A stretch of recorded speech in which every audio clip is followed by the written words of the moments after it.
Assalamualaikum warahmatullahi wabarakatuh. Halo semuanya. Perkenalkan, nama saya Anita Luciana Rizky. Saya akan menceritakan sedikit mengenai perjalanan sastra Melayu pada masa peralihan atau pada saat masuk ke Islam hingga pada saat sastra Melayu menemukan jati dirinya atau disebut sebagai periode sastra Melayu klasik. Nah, sastra Melayu sendiri diperkirakan muncul pada awal abad Masehi, yaitu pada abad ke-7 Masehi yang pada saat itu dibawa oleh para pedagang dari timur dan barat yang menjadikan tanah Melayu sebagai tempat persinggahannya. Nah, pada awalnya, masyarakat Melayu ini memiliki sastra lisan atau folklore yang pada saat itu contoh karyanya adalah pantun. Nah, pantun sendiri merupakan salah satu contoh karya yang bersifat anonim atau tidak diketahui siapa penciptanya atau siapa penulisnya dan disebarkan dari mulut ke mulut. Nah, hingga lahirlah sastra tulis karena adanya hubungan antara masyarakat Melayu dengan kebudayaan India yang dibawa oleh para pedagang tadi. Nah, hal tersebut terus berkembang hingga pada zaman peralihan ini. Nah, kenapa disebut zaman peralihan? Karena adanya peralihan dari Hindu-Buddha ke Islam. Nah, periode ini terjadi pada abad ke-14 sampai abad ke-16 Masehi, di mana pada periode ini para pedagang India yang datang itu tidak hanya sekedar berdagang, melainkan juga turut menyebarkan agama Islam. Nah, penyebaran agama Islam yang kian meluas hingga agama Islam ini mulai dikenal oleh sebagian besar masyarakat Melayu.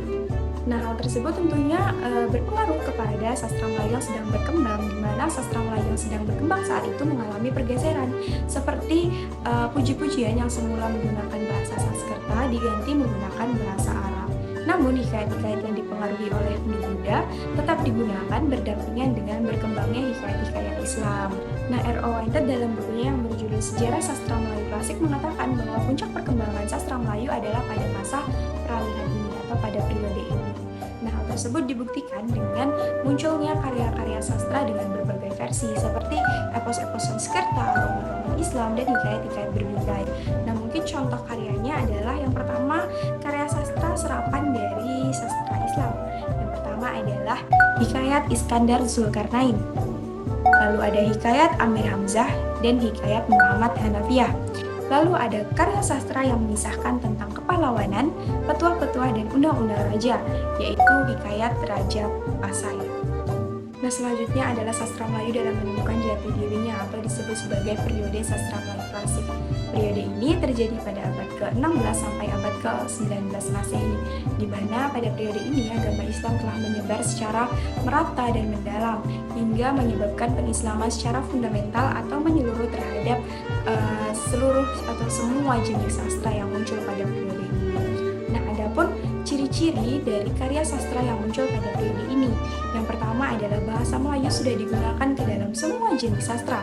Yang kedua, munculnya genre sastra yang sudah berciri khas Melayu, tidak berciri umum Arab Persia. Dan yang ketiga, timbulnya kesadaran diri sastra yang bersifat Islam, karena kebanyakan karya sastra pada periode ini berisikan ungkapan kecintaan terhadap Allah Subhanahu wa Ta'ala. Nah, adapun contoh karyanya yaitu Gurindam 12.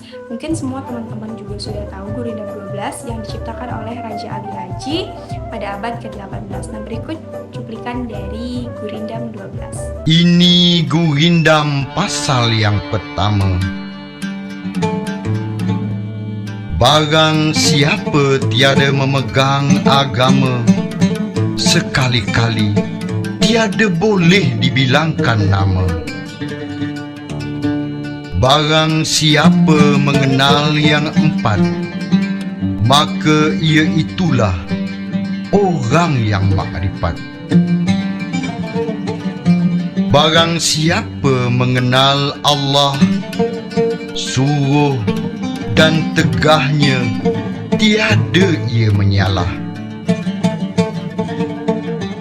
Barang siapa mengenal diri, maka telah mengenal akan Tuhan yang bahari.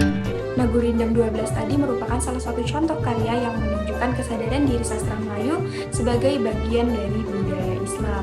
Nah, mungkin itu aja yang dapat saya sampaikan. Kurang lebihnya saya mohon maaf. Wassalamualaikum warahmatullahi wabarakatuh.